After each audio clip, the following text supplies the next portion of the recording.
Halo, assalamualaikum adik-adik. Balik lagi di channel YouTube kita, Pengejar Mimpi. Di video kali ini kita akan bahas tentang pemahaman bahasa Indonesia.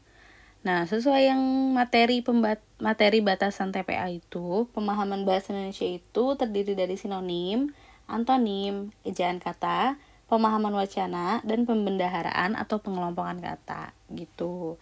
Nah, di soal prediksi-prediksi dari buku Permaba UNJ itu ada beberapa yang keluar tentang tata cara penulisan atau pemenggalan kata, bahkan ada yang beberapa yang keluar tentang peribahasa gitu. Pemahaman wacana juga udah pasti ada gitu. Nah, sekarang kita coba untuk latihan sama-sama tentang pemahaman bahasa Indonesia. Di sini di soal nomor 1 itu ada berkaitan dengan tata penulisan gelar. Nah, nomor 1 itu penulisan gelar akademik. Berikut ini yang benar adalah gitu. Nah, dalam penulisan gelar akademik itu diikuti tanda titik di setiap akhir. Gitu ya. Jadi dalam gelar akademik, jadi di akhir itu harus ada tanda titik gitu. Nah, setelah itu di belakang nama itu harus pakai tanda koma. Di belakang nama pakainya tanda koma gitu ya. Nah, sekarang kita lihat nih antara A, B, C, dan D gitu. Yang ada tanda titik itu di B sama C gitu kan. Nah, sekarang satu lagi di belakang nama. Di belakang nama itu harus pakai tanda koma. Nah, di belakang nama yang B sama C itu sama-sama pakai tanda koma. Nah, sekarang lihat penulisan gelarnya. S.PD atau SPD gini gitu. Nah, sesuai dengan penulisan yang benar itu adalah S.PD sarjana pendidikan gitu ya. Jadi yang benar adalah yang option B gitu. Oke, jadi di setiap penulisan gelar akademik itu yang wajib diketahui adalah di akhir harus pakai tanda titik dan di belakang nama harus pakai tanda koma. Nah, setelah itu baru kalian lihat penulisan gelarnya yang benar yang mana gitu. Oke, sekarang kita ke soal nomor 2. Kata berikut semuanya ditulis dengan salah kecuali gitu. Nah, sekarang kita lihat yang option A. Yang option A itu bela sungkawa, bela spasi sungkawa gitu. Nah, di sini kan yang salah, bela sungkawa. Bela sungkawa jelas salah kan, karena seharusnya bela sungkawa itu digabung, bukan dipisah gitu. Berarti yang ini termasuk yang salah. Nah, terus yang B. Yang B itu halal spasi bihalal gitu. Nah, halal bihalal itu juga harusnya disambung, nggak pakai spasi gitu. Nah, berarti benar nih yang salah. Nah, yang ketiga, matahari. Matahari benar kan? Matahari itu harusnya matahari itu memang harusnya digabung, bukan dipisah. Nah, berarti matahari benar gitu. Nah, coba kita lihat yang D sekarang. Yang D kenapa salah? Yang D salah karena penulisannya adalah beasiswa. Harusnya nggak pakai spasi gitu. Beasiswa digabung gitu. Nah, berarti yang A benar salah, yang B benar salah, dan yang D benar salah. Berarti yang kecuali yang salah adalah yang C. Yang C ini penulisannya benar ya. Matahari digabung gitu. Soal nomor 3. Istilah yang berhubungan dengan sebuah karangan adalah gitu. Istilah yang berhubungan dengan sebuah karangan. Apa kita pernah dengar? Yaitu adalah kohesi. Yang D, option D. Kohesi itu apa sih gitu. Nah, kohesi itu adalah sesuatu yang berhubungan dengan paragraf atau dengan karangan gitu. Jadi kohesi itu kayak keterkaitan antara paragraf gitu. Jadi dia berhubungan dengan sebuah karangan. Jadi yang berhubungan dengan karangan adalah kohesi yang D. Koneksi bukan. Koneksi itu kayak hubungan koneksi kayak hubungan antar apa ya? Hubungan antar koneksi kayak jaringan pekerjaan atau apa gitu. Konveksi juga bukan, ideologi juga bukan gitu. Jadi yang benar adalah kohesi gitu. Nah kalau misalnya kalian kayak gini, misalnya nggak hafal nih apaan gitu ya, nah kalian lihat aja dulu optionnya yang kira-kira memungkinkan yang kalian tahu gitu, berarti ini bukan gitu. Terus konveksi, bukan nih, konveksi juga gitu. Terus misalnya kalian nggak tahu nih antara ideologi sama kohesi gitu, tebak aja salah satu kalau misalnya benar-benar nggak tahu gitu. Bisa jadi yang asing itu yang kita nggak tahu ternyata itu jawabannya gitu. Soalnya kan konveksi bukan, kita udah tahu nih konveksi apa, koneksi juga apa, udah tahu gitu. Sekarang kita lanjut ke nomor 4. Metode berpikir yang menyebutkan secara rinci kemudian menyimpulkan ke dalam pernyataan umum disebut metode berpikir gitu. Jadi kita kan pernah tuh waktu itu belajar, kalau misalnya dari mulai SMA, di SMA ya pernah ya, ada yang namanya deduktif, induktif gitu kan. Nah sekarang di sini dibilangnya metode berpikir dari yang rinci ke umum, berarti kan dari yang khusus ke yang umum gitu ya. Ada khusus ke umum, ada juga yang umum ke khusus gitu. Nah sekarang yang ditanya adalah metode yang khusus ke umum. Yang khusus ke umum itu apa? Yang khusus ke umum itu adalah induktif tuh. Nah sedangkan yang umum ke khusus itu adalah deduktif gitu ya.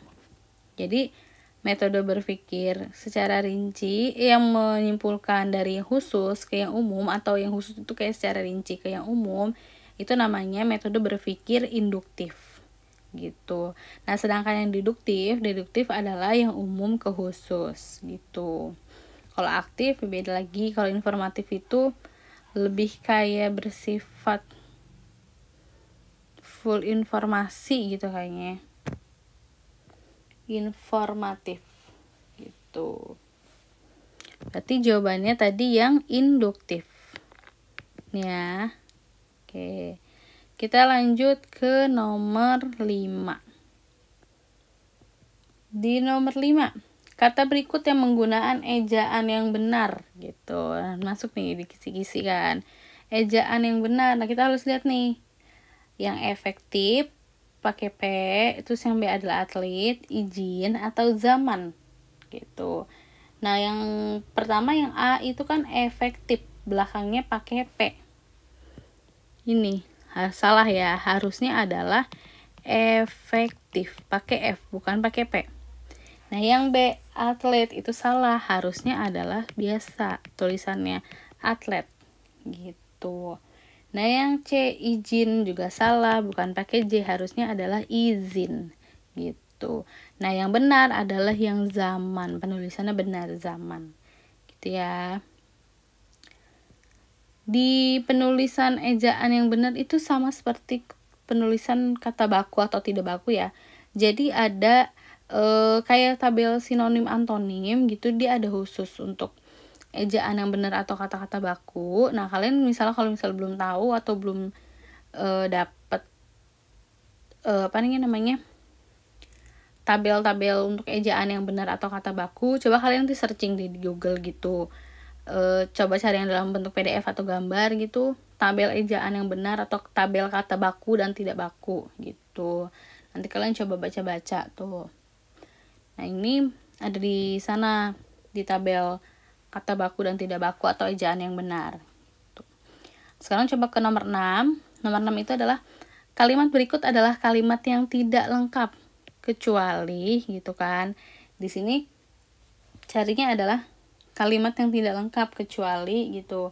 Nah sekarang kita lihat nih, kalimat yang lengkap tuh seperti apa sih gitu. Kalimat yang lengkap itu adalah kalimat yang memiliki subjek dan predikat gitu. Jadi kalimat lengkap adalah kalimat yang memiliki subjek sama predikat gitu. S-nya subjek, P-nya adalah predikat gitu, oke? Kalimat yang memiliki subjek dan predikat gitu kan. Jadi sebuah kalimat itu dinyatakan lengkap atau efektif bila berhasil menyampaikan pesan, gagasan, maupun pemberitahuan sesuai dengan maksud, tujuan, dan kalimat. Gitu. Artinya dia harus memiliki subjek dan predikat. Polanya seperti itu. Nanti setelah ada subjek, predikat, ada objek atau dan ada keterangan juga. Nah, sekarang coba kita lihat satu-satu nih. Antara A, B, C, dan D. Gitu. Kira-kira yang lengkap yang mana gitu, karena tanya yang tidak lengkap ya. Sekarang yang A, semua yang akan selesai sebelum makan siang gitu. Nah, kira-kira yang A itu ada subjeknya nggak sih gitu kan. Nah, kalau kita lihat yang A itu semua yang akan selesai sebelum makan siang. Gitu. Nah, ini itu adalah semua yang selesai. Berarti kan ini termasuk subjek ya. Semua yang akan selesai sebelum makan siang. Nah, itu termasuk subjeknya. Subjeknya adalah semua yang selesai pada sebelum makan siang. Ini baru subjek, sedangkan predikatnya nggak ada gitu. Nah, ini baru termasuk subjek. Berarti predikatnya belum ada, maka ini dikatakan kalimat tidak lengkap. Gitu ya. Nah, sekarang kita tinjau nih yang B. Telah disanggupi permintaan itu oleh para agen. Gitu. Nah, ini itu ada subjeknya sama ada predikatnya. Gitu kan? Subjek, predikat, ada objeknya juga.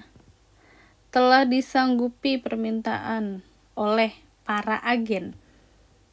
Gitu. Objeknya adalah oleh para agen.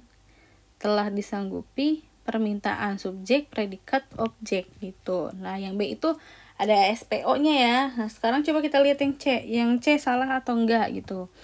Yang C itu mungkin akan dipertanyakan lagi pada masa yang akan datang. Salah juga ya, karena nggak ada predikatnya. Yang D, permasalahan yang muncul beberapa hari yang lalu di komplek perumahan kita. Sama. Itu juga tidak mengandung kalimat yang lengkap, karena hanya terdiri dari subjeknya aja. Berarti yang ini benar salah, yang ini kalimat salah tidak lengkap, yang ini juga kalimat tidak lengkap. Berarti yang lengkap itu adalah yang B doang. Ada subjek, predikat, dan ada objeknya. Gitu ya. Jadi ciri-ciri kalimat yang lengkap atau kalimat yang efektif itu adalah dia memiliki setidaknya subjek dan predikat. Gitu. Nah, kalau dia punya subjek doang berarti dia termasuk kalimat yang tidak lengkap atau tidak efektif. Gitu. Sekarang kita lanjut ke nomor 7. Nomor 7 ada ejaan kalimat di bawah ini yang benar adalah gitu. Nah, sekarang ejaan yang benar itu kita lihat dari A, B, C, D sekarang. Bedanya di mana? Coba. Kan perlombaan pidato bahasa Inggris dijadwalkan pukul 10 sampai 13.00. Gitu. Yang berbeda adalah di opsi A, B, C, D itu penulisan bahasa Inggris dan dijadwalkan. Oke, kalau yang A itu bahasa Inggris dan dijadwalkan, B-nya dan I-nya bahasanya huruf kecil, Inggrisnya huruf besar, dijadwalkan. Nah, terus kita lihat yang B. Yang B pidato bahasa Inggris, bahasanya huruf besar, Inggrisnya besar, dijadwalkannya dijadwalkan. Ini jelas-jelas yang dijadwalkannya salah ya. Harusnya seperti ini. Dijadwalkan gitu. Nah, terus sekarang kita lihat yang C. Yang C bahasa kecil, Inggris kecil, dijadwalkan juga salah. Yang D, bahasanya besar, Inggrisnya besar, lalu jadwalkan. Oke, sekarang kita tinggal menuju A sama si D nih. Bedanya adalah bahasanya kecil atau besar gitu kan. Inggrisnya udah besar gitu. Nah, menurut ejaan yang benar, kata bahasanya itu harusnya ditulis dengan huruf kecil. Gitu. Kan menjelaskan bahasa apa ya, bahasanya kecil. Nah, yang Inggrisnya itu adalah huruf besar, sama halnya seperti bahasa Indonesia gitu. Jadi B-nya kecil, Indonesia, I-nya besar. Nah, sama seperti yang bahasa Inggris ini. B-nya kecil, I-nya besar. Nah, kalau ini B-nya salah gitu. Dijadwalkannya ini benar, ini sama-sama benar ya. Berarti yang tepat adalah yang A. Gitu ya. Jadi, bahasa Inggris yang benarnya sama dijadwalkan adalah dijadwalkan, bukan dijadwal gitu ya. Yang A. Oke. Sekarang kita lanjut ke soal berikutnya. Kita lanjut ke soal nomor 8. Di sini ada penulisan yang benar adalah gitu ya. Nah, sekarang kita lihat nih yang A, atmosfer bumi terdiri atas beberapa lapisan gitu. Nah, ini yang rancu adalah di kata atmosfer. Tuh. Harusnya bukan atmosfer, jadi yang benar penulisannya adalah atmosfer gitu ya. Jadi bukan atmosfer, jadi ini jelas salah. Nah, sekarang kita lihat yang B. Dia mengadakan pesta di kafe yang eksklusif gitu. Nah, sekarang eksklusif rancu. Harusnya bukan eksklusif, tapi adalah eksklusif gitu ya. Eksklusif, bukan eksklusif gitu. Berarti ini salah gitu. Nah, sekilas terlihat seperti benar gitu kan, tapi ternyata pada penulisannya itu salah. Harusnya adalah eksklusif gitu. Nah, sekarang kita lihat lagi yang C. Daya kreativitasnya sangat tinggi gitu. Kreativitas di sini pakai F atau pakai V gitu kan. Nah, yang bakunya adalah bukan pakai F tapi pakai V. Seharusnya seperti ini. Kreativitas gitu. Jadi pakai V, bukan pakai F gitu. Berarti yang C juga salah. Nah, yang D, banyak sekali jenis media massa sekarang ini. Betul ya, media betul, masanya betul, sekarang ini betul gitu. Jadi penulisan yang benar adalah yang D. Gitu, oke. Lanjut ke nomor 9. Di sini ada pemenggalan kata yang tepat adalah gitu. Kita disuruh cari pemenggalan kata yang tepat. Sekarang kita ke A. Saudara gitu kan. Nah, saudara betul atau tidak gitu. Nah, jadi gini. Dalam pemenggalan kata itu, misalnya suku kata yang mengandung gugus vokal AU atau AL gitu. Jadi misalnya kayak ada AU atau ada AL atau EU gitu. Terus kayak UI. Kayak ini kan ini AU ya, saudara gitu ya. Nah, itu diperlakukannya sebagai satu suku kata gitu. Jadi bukan kayak penggal U gitu, bukan kayak gitu. Jadi langsung. Berarti ini gini, da baru ra gitu. Bener ya. Jadi bukan gini, bukan u terus da ra gitu. Ini salah. Jadi yang benar ini. Jadi si AU-nya atau nanti ada AL-nya atau nanti ada yang EU atau ada UI, nah itu dipenggal, disatuin. Jangan dipisah gitu. Oke, berarti ini benar ya. Sau spasi da spasi ra gitu. Nah, sekarang kita lihat nih yang B. Yang B salahnya di mana gitu. Ini cap dipenggal terus lock gitu. Nah, pemenggalan kata yang mengandung huruf konsonan itu dilakukan sebelum huruf konsonan harusnya gitu. Jadi terakhir di mana yang huruf vokal baru dipenggal, baru ke konsonan gitu. Yang ini adalah yang salah adalah caps dipenggal lock gitu. Harusnya sebelum huruf konsonan itu langsung dipenggal. Jadi harusnya seperti ini. Ca spasi plok gitu. Ini kan konsonan. Nah, sebelum huruf si konsonannya ini, yang P ini itu harus dipenggal. Ini kan P-nya nggak dipenggal. CAP-nya digabungin. Nah, ini tuh salah gitu. Yang benar adalah sebelum huruf konsonan itu langsung harus dipenggal. Berarti CA dipenggal baru plok gitu. Oke. Nah, yang C juga salah gitu. Salahnya di mana?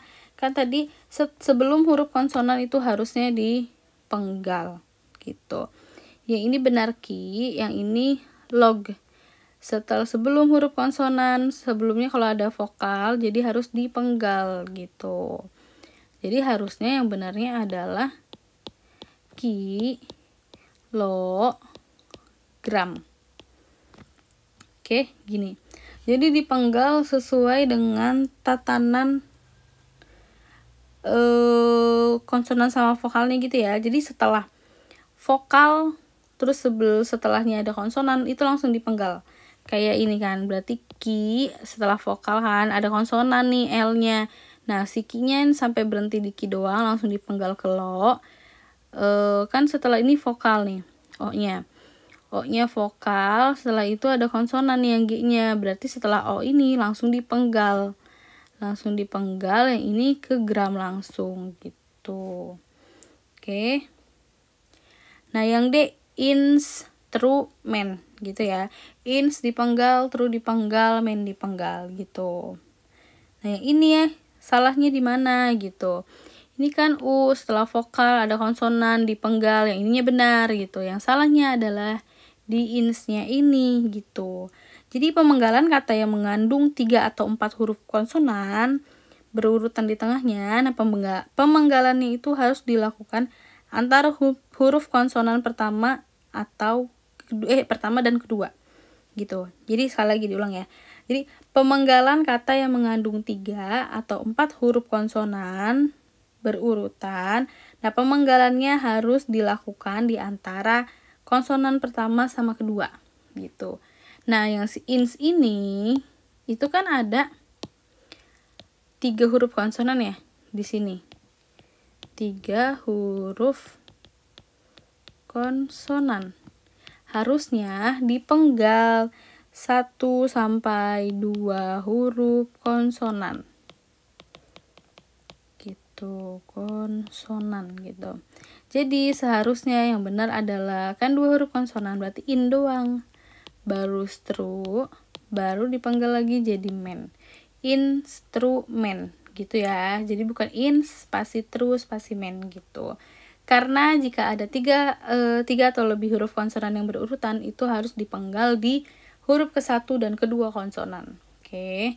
Berarti ini yang benar tadi yang A, saudara. Gitu ya. Untuk pemenggalan kata. Nah, lanjut ke nomor 10. Di sini ia ingin sekolah di Australia, bla bla bla, tidak ada biaya gitu. Nah, kan kita butuh yang ABCD. A, B, C atau D gitu. Kita butuh di sini adalah kata konjungsi atau kata penghubungnya gitu. Kita butuh kata konjungsinya yang tepat yang mana antara A, B, C, D gitu. Kan pertama ia sekolah di Australia. Gitu. Terus tidak ada biaya sekolah gitu. Nah, yang nyambung adalah yang mana? Gitu. Yang nyambung adalah yang tetapi. Jadi kan ia ingin sekolah di Australia. Itu sebuah keinginannya. Nah, terus tidak ada biaya itu sebagai alasannya gitu. Berarti yang cocok adalah kata konjungsinya yang tepat adalah tetapi gitu. Yang namun itu tidak cocok karena yang namun itu biasanya digunakan di awal kalimat. Jadi yang benar adalah tetapi gitu. Kalau akan tetapi itu tidak tepat karena terlalu boros gitu. Tetapi saja jadi yang benar. Oke, lanjut ke nomor 11. Di sini meskipun belum hujan, ia membawa jas hujan ketika naik motor gitu. Kata yang tepat untuk menggambarkan perbuatannya adalah gitu. Jadi dia belum hujan tapi dia udah bawa jas hujan gitu. Itu adalah sebuah prediksi, perakiraan, terus intuisi ataukah sebuah antisipasi gitu. Nah, di sini kan cuacanya belum hujan nih, tapi dia udah bawa. Berarti kan dia termasuk ke antisipasi dong. Belum ada hujan dia udah bawa. Duluan nih perlengkapan tempurnya jas hujannya gitu. Nah, itu berarti sebuah antisipasi. Ya. Kalau prediksi itu kan bukan, enggak termasuk. Kalau prediksi itu kayak gini misalnya. Kayak cuaca hari ini mendung nih, kemungkinan kayaknya nanti siang hujan gitu. Itu kayak prediksi. Perkiraan juga bukan, intuisi juga bukan. Jadi yang benar adalah antisipasi gitu. Antisipasi itu kan kita kayak melakukan persiapan dulu sebelum terjadi sesuatu. Nah, dia kan tadi udah melakukan persiapan nih, udah bawa jas hujan sebelum terjadi sesuatu. Terjadi sesuatunya di sini adalah hujan gitu. Lanjut ke nomor 12. Di sini ada penulisan yang benar terdapat pada kalimat gitu. Nah, sekarang kita lihat yang A, B, C, D gitu ya. Yang A itu adalah undangan berjumlah 3.000 orang. Gitu. Terus yang B, 200 juta rakyat Indonesia akan melaksanakan pemilu. Yang C, di antara 20 siswa, 9 siswa laki-laki dan 11 siswa perempuan. Yang D-nya, Pak Ahmad memiliki 15 ekor ayam. Gitu. Jadi yang benar adalah yang mana gitu. Nah, ternyata dalam penulisan sebuah bilangan gitu, bilangan yang biasanya yang bisa ditulis dengan 1-2 kata itu ditulisnya dengan huruf. Gitu. Jadi bilangan yang bisa ditulis dengan 1-2 kata itu ditulis dengan huruf gitu. Yang A itu bilangannya 3.000 gitu. Jadi kan 3.000 ada 2 kata ya, 3.000 gitu. Jadi harusnya ini itu ditulis dengan huruf gitu. 200 juta juga sama, harusnya ditulis 200-nya itu dengan huruf. Oke. Jadi saya lagi gini. Bilangan yang bisa ditulis dengan 1-2 kata sampai 2 kata itu ditulis dengan huruf. Oke. 3.000 orang tadi kan terdiri dari kata, harusnya dia ditulis dengan huruf aja. 200 juta sama, 200 juta rakyat Indonesia itu harusnya ditulis dengan huruf. Nah, yang C, 20 siswa, 9 siswa laki-laki dan 11 itu kan terdiri dari 1 ya. 1 kata. Berarti bisa dong harusnya ditulis dengan angka saja. Oke. Nah, tapi sekarang kita lihat dulu nih yang D. Pak Ahmad memiliki 15 ekor ayam. Gitu. Harusnya penulisan 15 ekor ayamnya ini tulisannya pakai angka 15. Gitu ya. Jadi jangan pakai huruf, harusnya pakai angka. Maka di sini kalau kita lihat yang paling tepat adalah jawabannya yang C. Gitu. Jadi bilangan yang bisa ditulis dengan 1-2 kata ditulislah dengan huruf. 3.000 orang harusnya ditulis dengan huruf, 200 jiwa juga dengan huruf. Nah, yang 9, 11, 20 itu bisa ditulis dengan angka. Nah, yang 15 juga harusnya bisa ditulis dengan angka langsung 15. Kecuali yang sudah ratusan gitu, bahkan ribuan, tulis dengan huruf. Oke, berarti clear nomor 12. Sekarang kita ke nomor 13. Nomor 13 itu berhubungan dengan imbuhan. Karena terlalu bersemangat berenang, air kolam renang terminum olehnya, gitu. Terus di sini makna imbuhan terdalam kalimat tersebut maknanya sama dengan kalimat, gitu kan. Nah, sekarang kita lihat imbuhan tadi pada kalimat mana? Karena terlalu bersemangat. Oke, berarti di kata terlalunya ya. Terlalu bersemangat pada kalimat air terminum. Oh, bukan terlalu ya. Tapi terminum. Yang terminum ya. Imbuhan terdalam kalimat tersebut maknanya adalah terlalu kan bukan imbuhan ya. Oke, maaf ya. Berarti ini yang terminum. Kan karena terlalu bersemangat berenang, air kolam renang terminum olehnya gitu. Berarti di sini imbuhannya pada terminum. Terminum olehnya gitu. Nah, sekarang terminum itu pada kalimat ini itu menjelaskan sesuatu yang seolah-olah tidak disengaja gitu. Berarti dia tidak sengaja keminum olehnya airnya gitu kan. Jadi imbuhan itu di sini dimaknai sebagai sesuatu yang tidak disengaja. Maka di option A, B, C, D ini kita harus juga mencari imbuhan itu yang dia bermakna tidak sengaja. Nah, sekarang kita lihat yang A. Bukuku terbawa Anissa ke sekolah. Terbawa. Berarti kan seolah-olah tidak disengaja dibawa, gitu ya. Benar kan? Seolah-olah tidak disengaja dibawa. Nah, tapi sekarang kita lihat dulu nih option yang B. Dia itu gadis tercantik. Tercantik di sini maknanya bukan sengaja ya, tapi yang paling gitu. Berarti yang ini bukan, ini maknanya adalah yang paling. Nah, sekarang kita lihat yang C. Jangan terburu-buru. Terburu-buru juga bukan. Maknanya adalah kayak menjelaskan sesuatu yang terlalu gitulah ya. Berarti ini juga bukan. Nah, yang D adalah terdaftar gitu kan. Terdaftar di papan pengumuman. Nah, terdaftar di sini itu imbuhannya lebih seperti sudah dilakukan gitu. Berarti sudah terdaftar gitu ya. Sudah didaftar gitu. Berarti ini maknanya sudah dilakukan. Berarti yang D juga bukan. Berarti yang tepat tadi yang benar adalah yang A.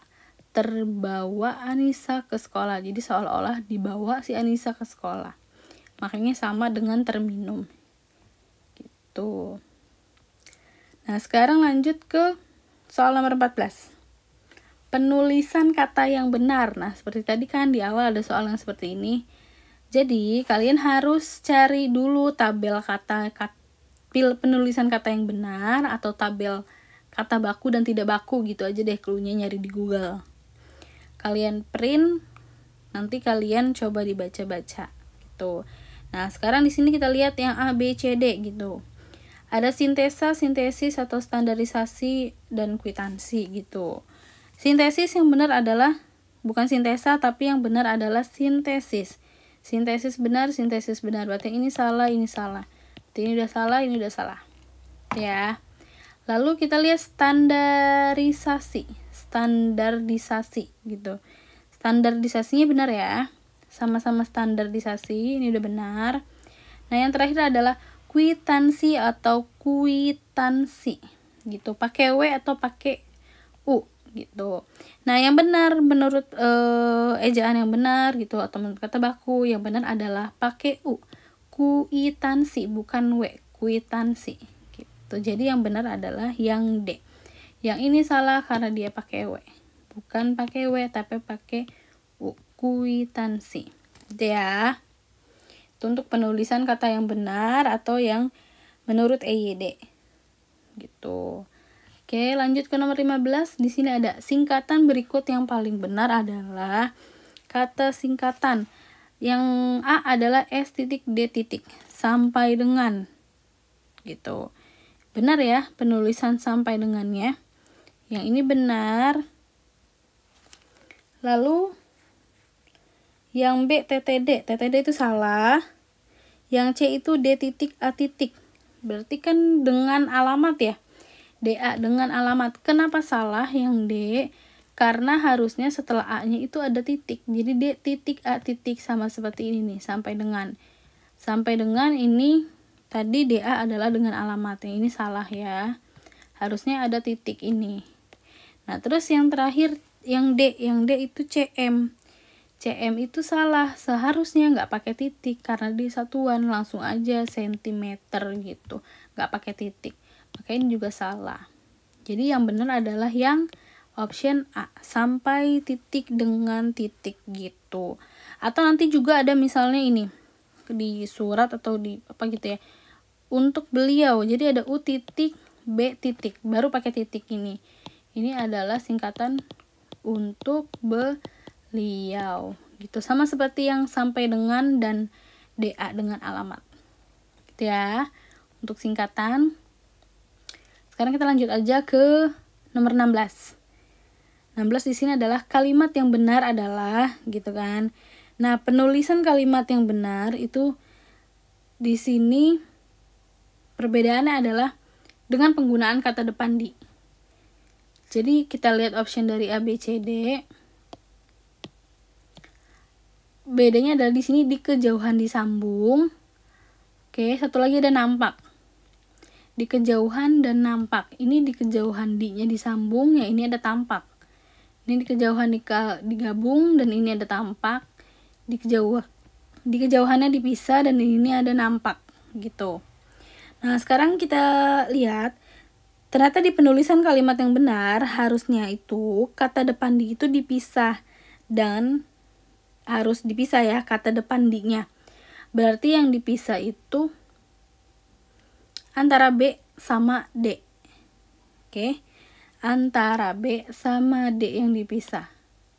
Ini benar dipisah, yang ini benar dipisah, berarti ini salah ya karena digabung.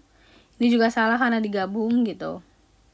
Nah, sekarang tinggal yang B sama D. Bedanya adalah yang satu tampak, yang satu nampak gitu. Yang bakunya adalah kata tampak. Oke. Ini yang baku. Sedangkan kata nampak itu dia termasuk tidak baku. Tidak baku. Oke ya. Jadi nampak itu tidak baku, yang benar adalah tampak. Berarti yang ini salah.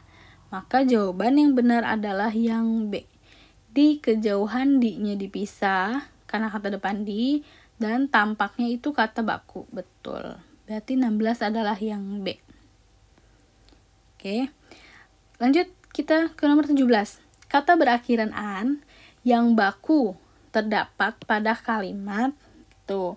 Kata berakhiran yang baku terdapat pada kalimat mana gitu kan. Sekarang kita lihat yang A. Yang A itu jualan. Vina selalu jualan di depan kampus setiap pagi gitu. Di sini bukan jualan, harusnya adalah berjualan. Melakukan kegiatan jual gitu kan. Berjualan, bukan jualan doang. Oke. Berarti harusnya Vina selalu berjualan di depan kampus itu setiap pagi. Gitu. Nah, lanjut yang B. Sekarang kita lihat yang B. Hari ini anak-anak ada jadwal latihan senam. Gitu. Hari ini anak-anak ada jadwal latihan senam. Latihan. Sepertinya ini baku, latihan, tapi coba kita lihat yang option C sama D dulu. Salahnya di mana? Di sini adalah yang C. Dita memang supel. Buktinya dia membawa banyak kenalan. Gitu ya. Nah, kenalan di sini itu termasuk kata yang tidak baku. Oke, kata kenalannya tidak baku. Nah, sekarang yang D. Yang D itu pagi-pagi enaknya sarapan bubur ayam. Gitu kan? Sarapan bubur ayam. Berarti di sini berakhirannya an ini. Tapi yang D ini, sarapan itu bukan kalimat yang berimbuhan an atau yang berakhiran an. Karena sarapan itu merupakan kata dasar gitu. Jadi bukan kata berimbuhan. Oke. Sarapan adalah kata dasar. Jadi tidak termasuk. Berarti yang ini bukan, yang ini bukan. Karena kenalan tidak baku. Berarti yang benar iya yang B. Latihan itu termasuk kata yang baku. Oke. Lanjut ke nomor 18. Oke, kita lanjut di nomor 18. Nomor 18 itu ada kata serapan dengan ejaan yang benar terdapat dalam kalimat gitu. Nah, sekarang adalah kata serapan. Yang A, ia sangat cocok, produksif sehingga sangat cocok bekerja di sini. Gitu. Lalu kita lihat yang B, kadar hemoglobin dalam darah pasien itu sudah kritis. Nah, yang C adalah analisa dampak lingkungan sudah dilakukan. Gitu. Yang D, profesionalitas tenaga kerja kita masih rendah. Gitu ya. Nah, sekarang kita lihat kata serapannya. Kata serapan yang benar itu terdapat dalam yang mana nih? Sekarang kita coba lihat kata serapannya. Yang di A, ia sangat produktif. Produktif itu yang benar adalah bukan produktif, tapi yang benar adalah produktif. Oke. Jadi bukan produktif, harusnya adalah produktif. Yang B, kadar hemoglobin dalam darah pasien itu sudah kritis. Kata serapannya kritis. Kritis kata serapannya benar ya, sesuai ejaan yang benar. Nah, tapi kita lihat dulu yang C sekarang. Analisa dengan lingkungan sudah dilakukan gitu. Apakah analisa harusnya? Bukan analisa ya, seharusnya adalah analisis yang baku. Tadi ada kalau nggak salah di soal yang awal-awal kita bahas, bukan analisa tetapi yang benar adalah analisis. Gitu. Yang D, profesionalitas. Bukan profesionalitas tetapi yang benar harusnya adalah profesionalisme. Gitu ya. Yang tepat adalah profesionalisme bukan profesionalitas. Jadi yang benar itu adalah yang B, kritis. Oke, itu tentang kata serapan dengan ejaan yang benar. Oke, kita lanjut ke nomor 19. 19 di sini ada angin nakal menyelip-nyelip di leherku. Kalimat tersebut menggunakan majas. Nah, sekarang tentang majas nih. Nah, sebelum kita pilih majas yang mana, mau kakak jelasin dulu sebentar. Di sini ada metafora. Metafora itu adalah majas perbandingan yang dilukiskan dengan perbandingan langsung dan berdasarkan sifat yang hampir sama gitu. Jadi dia lebih kayak ke perbandingan. Jadi misalnya gini, contohnya kayak Jono pantas mendapat julukan kutu buku. Nah, itu termasuk majas yang metafora gitu. Jadi dia adalah perbandingan yang dilukiskan sesuatu dengan perbandingan yang langsung berdasarkan sifat nyata. Itu metafora ya. Nah, sekarang yang B, antitesis. Antitesis itu apa gitu? Antitesis itu adalah majas yang menggunakan pasangan kata yang berlawanan artinya. Oke, kakak tulis dia di sini. Apa tadi? Antitesis itu adalah yang menggunakan pasangan kata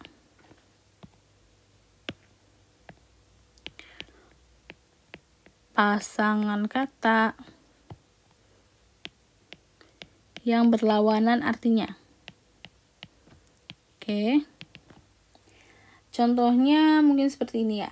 Tua muda besar kecil berkumpul di lapangan untuk memeriahkan karnaval gitu. Jadi pasangan kata yang berlawanan artinya. Jadi tua muda besar kecil ya, itu sih antitesisnya, majas antitesisnya. Nah, tadi kita ulang di metafora. Di metafora itu tadi kan perbandingan yang dilukiskan secara langsung. Perbandingan yang dilukiskan secara langsung sesuai sifat asli. Oke. Nah, sekarang ada litotes. Litotes itu majas perbandingan yang menggambarkan keadaan dengan kata-kata yang bertentangan gitu. Jadi kayak malah bertentangan gitu. Jadi misal kayak gini, perjuangan Rina hanyalah setetes air dalam samudera yang luas gitu. Jadi kayak menggambarkan sesuatu yang bertentangan dengan kenyataan sesungguhnya gitu. Jadi ini menggambarkan sesuatu yang bertentangan dengan asli gitu ya. Nah, itu adalah litotes. Nah, terakhir itu adalah personifikasi. Personifikasi itu adalah majas yang menggambarkan suatu benda yang memiliki sifat seperti manusia. Gitu. Ulang. Jadi ini adalah menggambarkan suatu benda,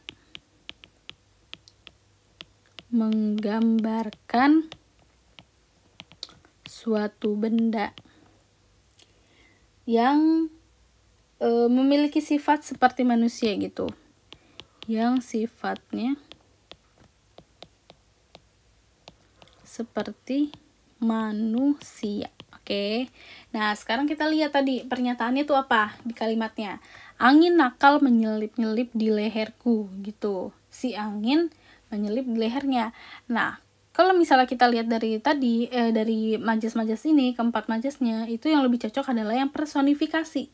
Karena kan si suatu benda itu, si angin itu menggambarkan sesuatu yang sifatnya seperti manusia, menyelip-nyelip di leherku. Gitu ya. Nah, berarti kita bisa simpulkan nih, yang angin nakal menyelip-nyelip di leherku adalah majas personifikasi. Di mana si angin itu sebagai benda yang menggambarkan sifat seperti manusia gitu. Metafora tidak termasuk karena di situ tidak membandingkan. Antitesis juga tidak masuk karena tidak ada pasangan kata yang berlawanan, dan litotes juga bukan termasuk litotes karena tidak menggambarkan sesuatu yang bertentangan dengan sifat asli. Gitu. Oke. Jadi itu sedikit rangkuman tentang majas. Oke, kita langsung ke nomor 20 aja. Di si nomor 20 ada gerombolan perampok menyatroni rumah mewah di pojok jalan itu. Nah, kata gerombolan pada kalimat tersebut mengalami perubahan makna jadi apa gitu. Gerombolan itu kan kata yang dipakai untuk orang-orang sekelompok gitu ya, jadinya orang-orang yang bergerombol gitu kan. Menjadi kayak sekelompok orang gitu. Nah, di sini maknanya berubah menjadi gitu. Di sini kalau kita lihat gerombolan kan itu harusnya kayak sekelompok orang gitu, tapi ini tuh maknanya jadi kayak sekelompok orang yang malah mengacaukan gitu, gerombolan yang sifatnya jelek gitu. Berarti di sini maknanya bergeser menjadi yang lebih jelek gitu. Berarti maknanya di sini bergeser jadi lebih jelek gitu. Kan gerombol harusnya kayak berkumpul gitu atau mengelompok, sedangkan gerombolan itu jadinya maknanya negatif atau bisa jadi maknanya negatif gitu aja ya.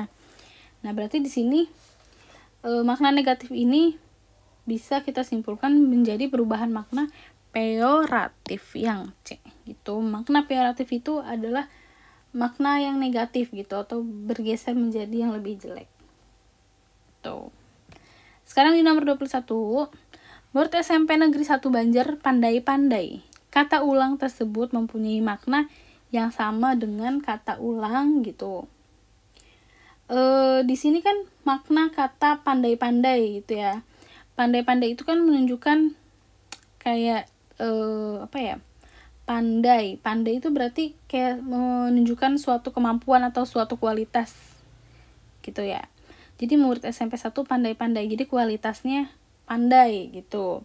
Nah, berarti kita harus nyari juga nih di kalimat ABCD yang memiliki makna seperti itu. Jadi kayak memiliki makna kualitasnya gitu kan. Nah, yang A, bunga-bunga. Bunga-bunga nggak termasuk ya. Bunga-bunga tuh lebih kayak maknanya adalah banyak bunga gitu atau banyakan gitu. Nah, sedangkan yang B, anak perempuan yang cantik-cantik berarti kan menunjukkan kualitas dong. Berarti dia mirip seperti pandai-pandai, ya kan? Karena kan tadi pandai-pandai itu menunjukkan bahwa kualitas si anak-anak murid. Nah, yang B ini berarti cantik-cantik di sini maknanya adalah menunjukkan kualitas si anak perempuan itu. Gitu. Nah, tapi kita lihat dulu nih yang C, ikan-ikan berbagai jenis. Nah, itu juga bukan termasuk. Tidak mempunyai makna yang sama ya. Ikan-ikan di sini tuh maknanya adalah kayak banyak jenis ikan gitu, menunjukkan kata banyak gitu kan, menunjukkan maknanya banyak gitu. Nah, sedangkan yang D itu tarik menarik. Nah, tarik menarik juga bukan, di sini kayak sebuah interaksi balasan gitu, kayak tarik menarik gitu kan, bukan termasuk menunjukkan suatu kualitas gitu. Jadi lebih kayak ke aksi reaksi. Di sini maknanya yang tarik menarik. Berarti tadi yang benar adalah yang B, cantik-cantik gitu. Memiliki makna yang sama dengan pandai-pandai. Oke. Kita lanjut ke nomor 22. Nomor 22 itu adalah penulisan tanggal dalam surat yang benar. Itu adalah gitu. Nah, sekarang pada penulisan tanggal surat yang benar itu nama tempat harus didahului dengan huruf kapital. Kapital. Berarti benar semua ya yang Cilacapnya. Nah, lalu dilanjut dengan diikuti tanda koma, lalu tanggal diikuti bulan dan tahun secara lengkap tanpa ada tanda hubung gitu. Diikuti komanya benar di sini. Lalu diikuti tanda tanggal, bulan sama tahun tanpa menggunakan koma atau tanpa menggunakan kata tanda hubung. Berarti ini jelas salah, ini juga jelas salah, yang ini juga jelas salah. Berarti yang benar adalah yang D. Oke, jadi sekali lagi dalam penulisan tanggal dalam surat adalah nama kotaknya itu didahului dengan huruf besar, setelah itu ada koma, baru penulisan tanggal, bulan, dan tahun itu tanpa menggunakan tanda hubung. Dan dalam penulisan bulannya itu harus huruf besar. Gitu. Berarti yang jawaban yang benar adalah yang D. Oke, sekarang nomor 23.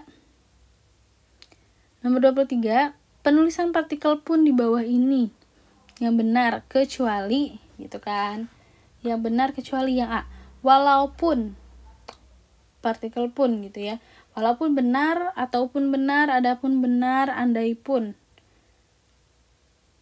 Andai pun juga benar ya. Nah, sekarang kita lihat yang B. Apapun, adapun, kami pun, begitu pun. Oh, ini salah ya. Jelas kan salah. Kenapa salah?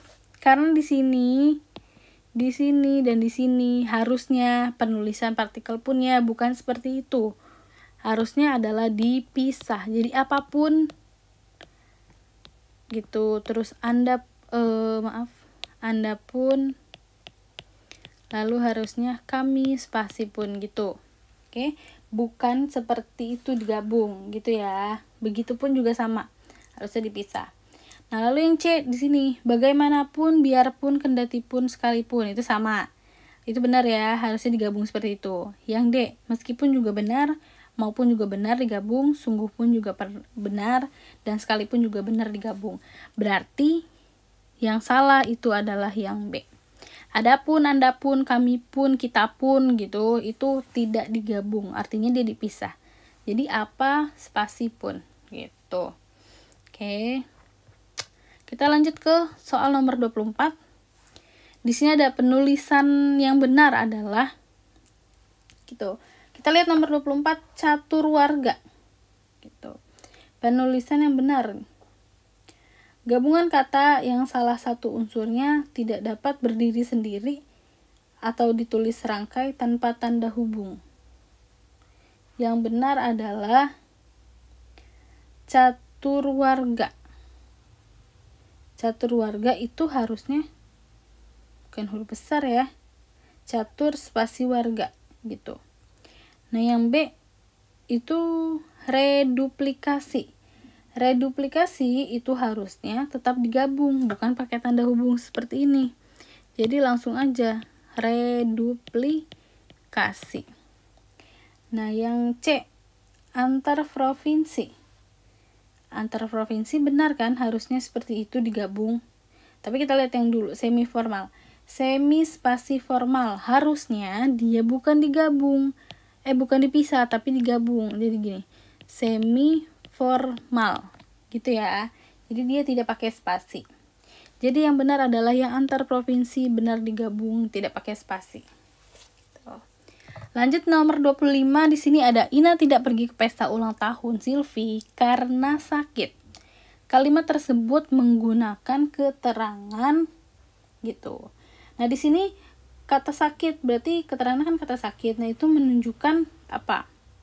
Sebab kan atau alasannya gitu. Jadi ia tidak pergi ke pesta karena sakit, alasannya sakit gitu. Nah, di sini keterangan alasan atau keterangan sebab gitu itu adalah termasuk keterangan kausal yang C gitu ya. Jadi keterangan sebab itu termasuk keterangan kausal. Lanjut di nomor 26, penulisan alamat yang benar adalah bedanya adalah jalan pakai jalan full atau pakai JL titik, atau ini tetap jalan terus nomornya gede, atau ini jalan nomornya kecil itu. Yang benar dalam penulisan alamat surat itu jalannya ditulis tanpa disingkat, jadi nggak pakai singkatan. Oke, berarti yang ini salah jelas. Oke, nah setelah itu jalan dan nama kota itu ditulis tanpa ada titik, jadi nggak pakai nggak pakai titik gitu. Berarti yang tepat adalah, dan penulisan nomornya itu pakai huruf kecil. tidak pakai titik, dan huruf kecil penulisannya. Nah, terus untuk penulisan untuk kepada siapanya, berarti kan yang pakai huruf kecil ini salah. Berarti tinggal A sama D. Pakai yang terhormat Bapak Sandoro atau Bapak titik Sandoro saja, gitu kan. Nah, yang benar itu adalah yang A. Yang terhormat Bapak bla bla bla, terus jalannya jalannya tidak usah disingkat. Nah, terus nama jalannya huruf besar, terus nomor berapanya itu huruf kecil. Nah, terus sampangnya huruf besar, nama kota. Gitu. Jadi yang tepat adalah yang option A. Gitu. Lanjut di nomor 27, di sini ada penulisan huruf kapital yang benar adalah yang A. Saya tidak tahu ayah pergi kemana. Gitu. Di sini penulisan huruf kapital. Nah, yang A itu saya tidak tahu ayah pergi kemana. Seharusnya dalam kata ayah itu huruf besar ya. Di sini harusnya seperti ini. Gitu. Oke, berarti ini salah. Yang B, kami sekeluarga sedang mengunjungi nenek saat hari Idul Fitri. Gitu. Nah, di sini salahnya adalah di kata hari ini. Harinya itu harusnya pakai huruf kecil. Idul Fitrinya benar dalam huruf besar. Gitu ya. Nah, yang C, mereka akan berwisata ke Kawah Putih di Bandung. Gitu. Di yang C ini Bandungnya benar karena nama tempat, nama kota gitu ya. Nama kota di Bandung berarti B-nya besar. Nah, yang salah adalah di Kawah Putih. Gitu. Kawah Putihnya kenapa salah gitu? Harusnya kan nama tempat. Kawahnya harusnya huruf depan K-nya juga besar. Putihnya benar nih udah besar. Tapi si kawahnya ini salah, harusnya kawah. K-nya huruf besar atau huruf kapital. Nah, kita lihat yang D. Gedung tempat seminar berlangsung di Jalan Ahmad Yani nomor 90. Di jalannya benar ya, kayak penulisan surat tadi, huruf besar dan tidak disingkat. Nah, terus nama jalannya Ahmad Yani juga benar, karena harus huruf kapital depannya. Oke, berarti yang penulisan yang benar adalah yang option D. Oke. Kita lanjut ke nomor 28. Nah, di sini ada peribahasa juga nih. Sama di soal prediksi yang di buku sukses juga dia ada peribahasa yang akan muncul gitu. Nah, sekarang kita coba di nomor 28, nomor terakhir. Di nomor 28, peribahasa yang artinya masalah besar yang ditutup-tutupi adalah gitu. Jadi peribahasa yang berhubungan dengan masalah besar yang ditutup-tutupi. Gitu. Yang tepat adalah yang A itu bagai telur di ujung tanduk, yang B itu air cucuran atap jatuhnya ke pelimbahan juga. Yang C sepandai-pandainya tupai melompat akan jatuh juga. Sedangkan yang D adalah bagai api dalam sekam. Gitu. Peribahasanya tadi masalah besar yang ditutupi. Berarti yang benar adalah yang D. Yang D itu menyatakan bagai api dalam sekam. Gitu. Berarti kayak ada sesuatu masalah yang besar yang ditutup-tutupi. Maksudnya itu di yang D gitu. Kalau untuk yang A itu bagai telur di ujung tanduk. Itu kayak seperti peribahasa dalam keadaan keadaan terjepit gitu ya, maksudnya. Bagai telur di ujung tanduk gitu. Jadi kayak udah terhimpit lah gitu, kayak sebuah masalah yang terhimpit gitu, keadaan gitu. Nah, yang B air cucuran atap jatuhnya ke pelimbahan juga gitu. Jadi kayak kita logikanya gini. Kita kayak manusia nih mau ekspektasinya segimana atau mau setinggi-tinggi apapun ya kita tetap manusia biasa gitu. Logikanya ke situ. Nah, yang C sepandai-pandainya tupai melompat akan jatuh juga. Dia kayak lebih kayak gini, sepintar-pintarnya seseorang atau sehebat-hebatnya dia, ya dia bakalan tetap jatuh atau bakalan tetap salah juga gitu. Jadi kayak sehebat apapun lu gitu, lu bakalan salah juga gitu. Oke. Jadi maksudnya itu ya, yang tepat adalah yang bagai api dalam sekam. Jadi kayak ada sesuatu masalah besar yang ditutup-tutupi. Apinya itu sebagai masalah dan sekamnya itu sebagai yang menutupi masalah tersebut. Gitu. Berarti 28 yang tepat adalah yang D. Oke. Nah, untuk soal pemahaman bahasa Indonesia ini di video kali ini cukup sampai di sini dulu di nomor 28. Nanti kalau misalnya dirasa masih kurang mau dilanjutin, kalian komen ya. Di video ini mau dilanjutin lagi atau mau diganti pemahaman wacana Indonesia, pemahaman bacaan, boleh kalian komen mau yang seperti apa gitu. Kalian boleh komen di video ini gitu. Jangan lupa untuk terus bantu channel ini berkembang, caranya dengan subscribe channel kami, terus jangan lupa like, comment, dan share video-video kami gitu ya. Dan jangan lupa yang terakhir mengingatkan kami mengadakan tryout kedua dan ketiga. Untuk yang pertama itu gratis ya, yang ada di link deskripsi di YouTube-nya, di video, setiap video. Dan untuk yang kedua, yang ketiga ini kami mengadakan tryout berbayar 25.000 untuk 2 kali tryout lagi.